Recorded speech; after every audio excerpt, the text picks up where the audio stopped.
사랑하는 교회 여러분, 오늘은 감사의 달 11월 두 번째 주일입니다.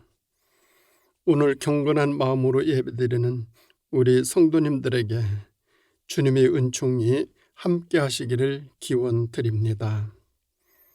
감사의 달 11월 우리 모두의 삶의 터전에 감사한 일들로 가득하여 더 많은 감사들이 계속 이어지기를 소망합니다. 이제 입동이 지나고 날씨가 쌀쌀해지고 있습니다.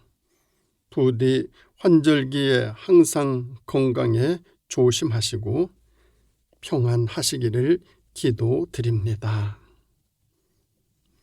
오늘 우리에게 주시는 하나님의 말씀은 에베소서 5장 15절에서 21절 말씀입니다.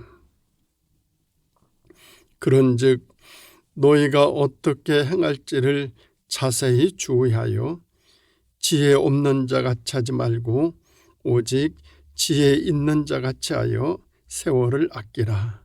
때가 악하니라. 그러므로 어리석은 자가 되지 말고 오직 주의 뜻이 무엇인가 이해하라. 술 취하지 말라. 이는 방탕한 것이니 오직 성령으로 충만함을 받으라. 시와 찬송과 신령한 노래들로 서로 화답하며 너희 마음으로 주께 노래하며 찬송하며 범사의 우리 주 예수 그리스도의 이름으로 항상 아버지 하나님께 감사하며 그리스도를 경외함으로 피차 복종하라. 아멘. 오늘 말씀의 제목은 항상 하나님께 감사하라입니다. 우리 기독교는 감사의 종교입니다. 그래서 우리 신앙인들은 모든 것들을 감사한 눈으로 세상을 보아야 합니다. 들을 보아도 산을 보아도 바다를 보아도 모두 하나님께 감사한 마음뿐입니다. 그래서 하나님께 예배 드리는 것입니다. 예배는 하나님께 대한 감사의 표현입니다. 그래서 세상에서 가장 아름다운 모습은 하나님께 예배 드리는 자의 모습입니다. 초목이 비를 맞고 자라듯 신앙인은 하나님과 교제인 예배 드리며 살아갈 때 영적으로 자라게 됩니다. 강물이 흘러 바다로 가듯 신앙인은 감사하는 마음이 하나님께로 흘러야 은혜의 강물에 다다를 수 있습니다. 살아가며 감사하는 마음이 넘치게 되면 삶 자체가 매사 넘치는 은혜를 체험하며 살아갈 수 있습니다. 그런데 살아가는 동안 감사하는 마음이 흔들리면 삶 전체가 흔들리고 신앙도 흔들리게 됩니다. 그래서 우리들이 세상을 살아가는 동안 감사한 마음을 가지고 살아가는 것, 이것이 정말 중요합니다. 오늘 성경 말씀을 보면 감사에 대해 이렇게 말씀하고 있습니다. 너희 마음으로 주께 노래하며 찬송하며 범사의 우리 주 예수 그리스도의 이름으로 항상 아버지 하나님께 감사하라 말씀해주고 계십니다. 감사의 삶은 신앙인에게 주어진 축복의 삶입니다. 그런데 감사에도 차원이 있습니다. 첫째는 마음으로 하는 감사입니다. 본문 19절의 말씀 보면은 너의 마음으로 주께 노래하며 찬송하라 말씀하고 계십니다. 감사는 마음으로 하는 것입니다. 마음에서 감사가 나오고 찬송이 나오고 기쁨이 나오고 즐거움이 나옵니다. 진정한 감사는 마음에서 나오는 것입니다. 형식적 감사는 마음과 상관없는 감사입니다. 마음에 없는 감사는 감사도 아닙니다. 우리 주변을 보면 마음에 없는 감사, 이것이 많습니다.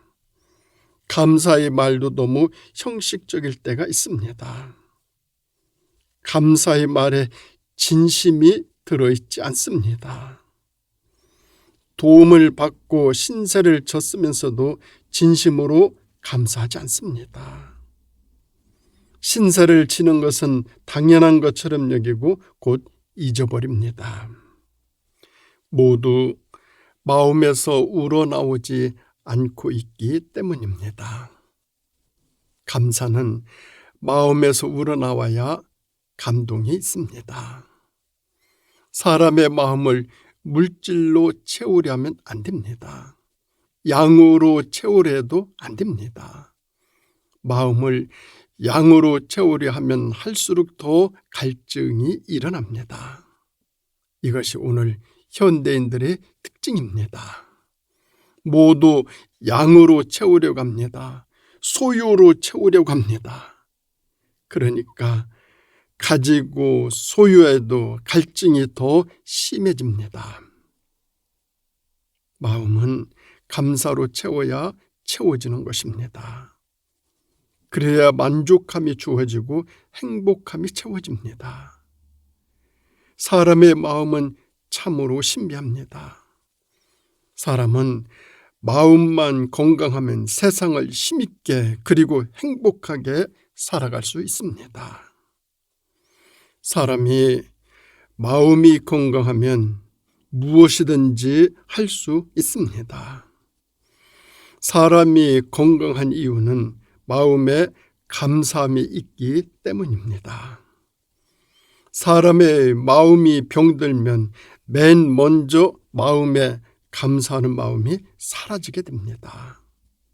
감사하는 마음이 사라지면 곧바로 원망하는 마음, 불평하는 마음, 불화하는 마음이 자리 잡게 됩니다. 그래서 사람들이 감사하지 않고 입만 열면 원망과 불평과 불만을 말합니다. 그것은 마음이 병들었다는 말입니다. 감사하는 마음은 마음이 건강한 사람들이 가지는 축복입니다. 진정한 감사, 이것은 깊은 마음에서 우러나오는 것입니다. 그런가 하면 두 번째로 하나님께 항상 감사드리는 삶은 고난 속에서도 하는 감사입니다. 20절에 있는 말씀을 보면 범사의 아버지 하나님께 감사하라 말씀하고 있습니다.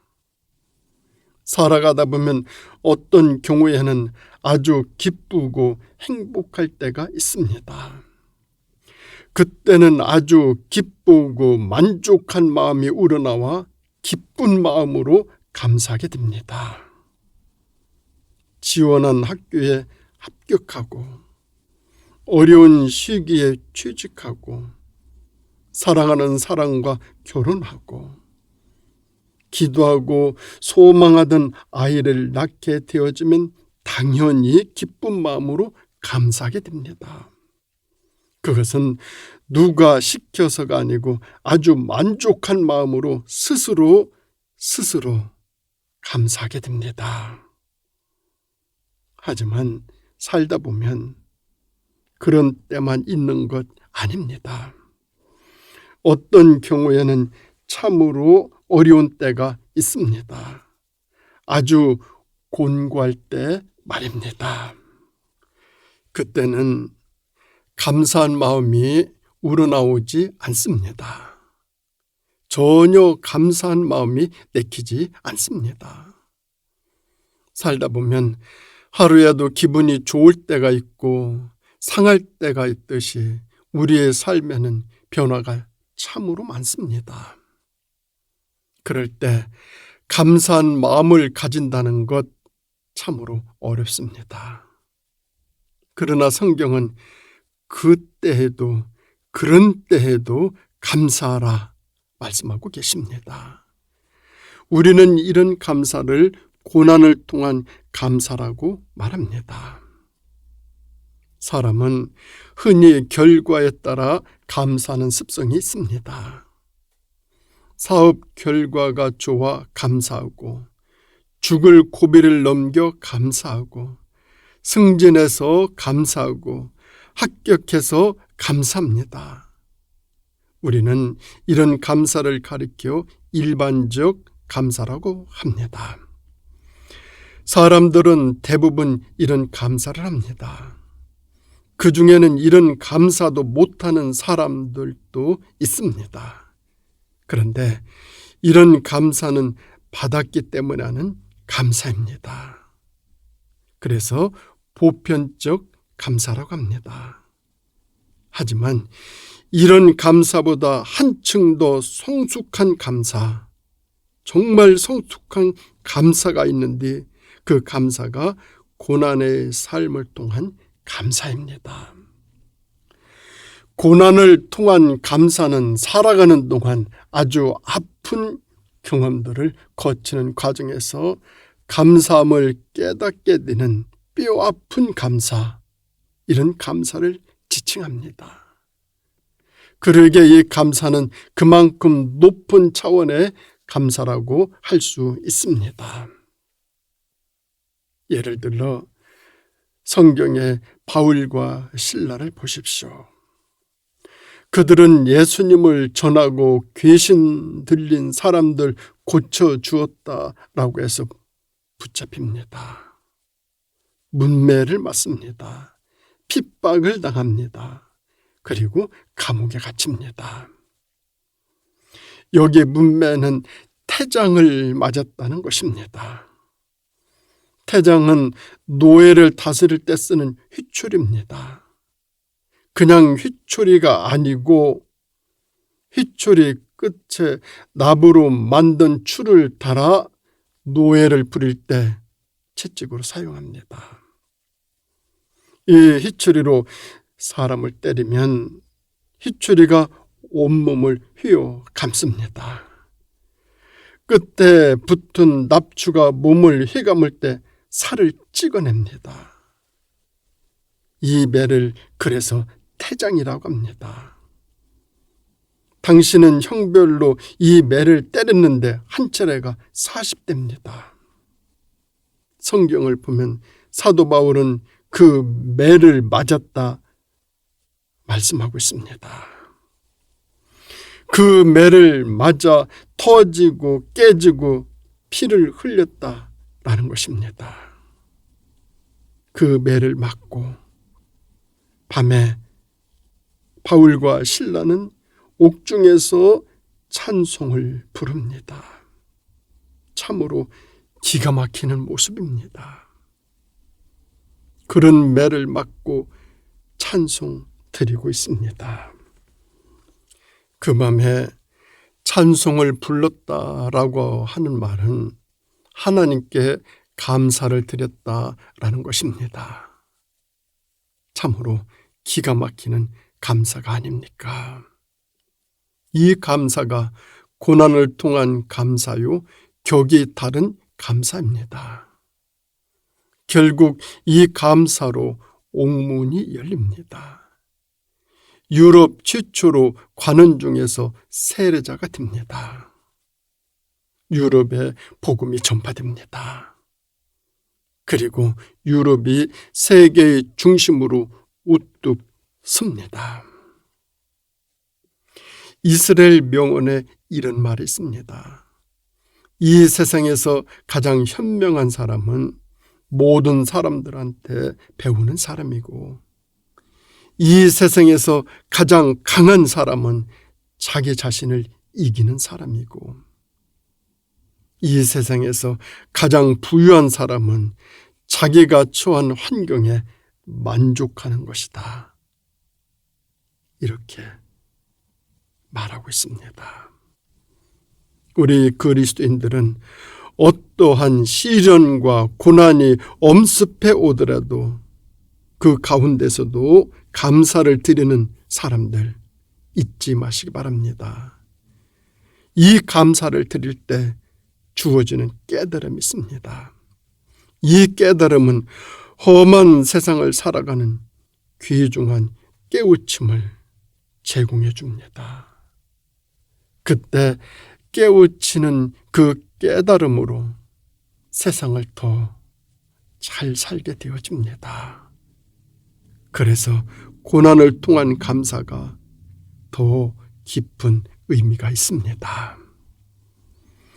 그런가 하면 세 번째로 항상 하나님께 감사드리는 삶은 영감을 통해 하는 감사입니다. 본문 21절에 있는 말씀 보면은 그리스도를 경외함으로 피차 복종하라 말씀하고 있습니다. 신앙 생활을 하다 보면 이해 못할 일들이 발생할 때가 얼마나 많습니까? 참으로 많습니다. 예를 들면 스데반 같은 경우입니다. 스데반은 믿음이 좋았던 사람입니다. 전도 열심히 했습니다. 그런데 돌에 맞아 불행하게도 도중에서 죽고 맙니다. 그 모습을 보고 주위 사람들이 다 도망을 갔습니다. 아주 오랜 후에 하나님이 하시는 일의 뜻을 알게 되기까지는 얼마나 사람들이 낙심이 되었겠습니까? 하나님이 그런 사람을 보호해서 죽지 않게 하고 더 오래 일하게 하셨다면 얼마나 좋겠나 하는 생각, 그런 생각도 듭니다. 그러나 스데반의 순교로 복음은 예루살렘을 벗어나 전 세계로 향했습니다. 기독교가 박해를 받으면 받을수록 복음은 더 활기차게 바다를 건너게 되고 땅 속으로 들어가게 되고 산으로 올라가게 되었습니다. 사도 바울도 마찬가지입니다. 그는 최고의 전도자였어요.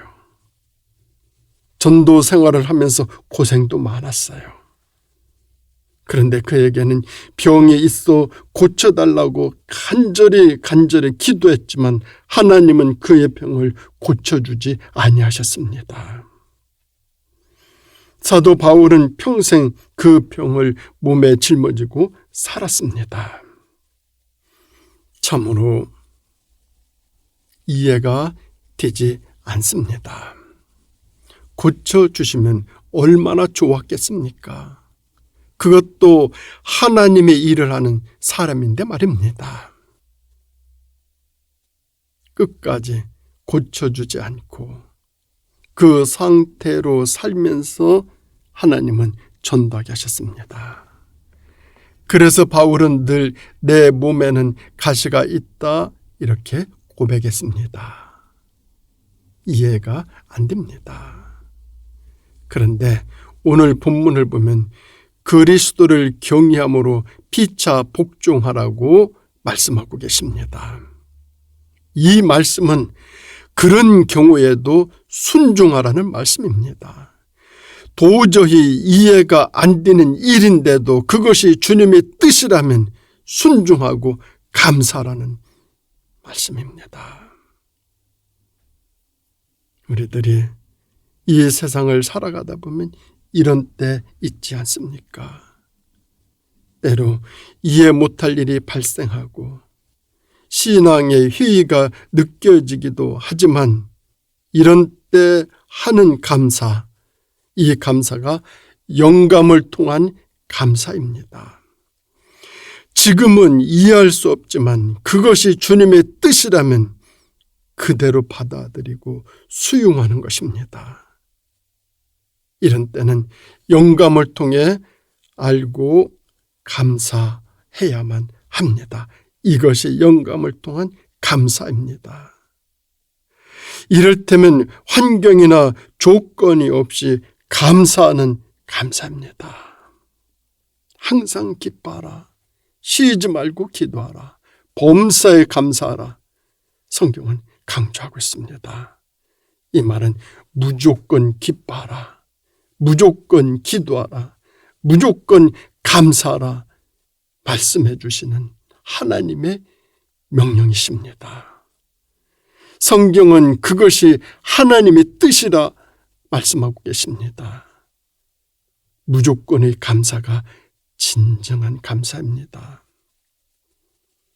오늘 이 시대는 지식은 많은데 지혜가 부족한 시대입니다.